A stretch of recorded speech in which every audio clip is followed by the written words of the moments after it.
डायबिटीसच्या पेशंटनी time to time डॉक्टरांकडे फॉलोअपला जाणे गरजेचं आहे का? नमस्कार, मी डायटिशियन रुपाली. आपण डॉक्टरांना कोणत्या 5 गोष्टी जाणीवपूर्वक सांगितल्या पाहिजेत ते मी आता तुम्हाला सांगणार आहे.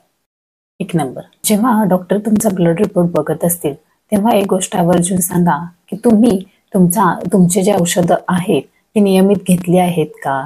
त्याच्यामध्ये कधी खंड पडला आहे का? कधी गॅप पडला आहे का?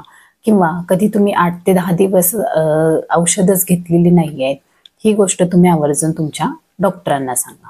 2 नंबर, जर तुम्ही तुमच्या व्यायामाच्या पॅटर्नमध्ये बदल केला आहे का आणि जर केला असेल तर ते तुम्ही सांगा. 3 नंबर, नव्याने एखादा उपवास सुरू केला आहे किंवा तुमच्या डाएटमध्ये जर तुम्ही मेजर चेंजेस केलेले असतील तर तुम्ही तुमच्या डॉक्टरांना नक्की सांगा. 4 नंबर, तुम्ही एखाद्या ट्रिपला जाणार आहे तर त्याचं आधीच तुम्ही प्लॅनिंग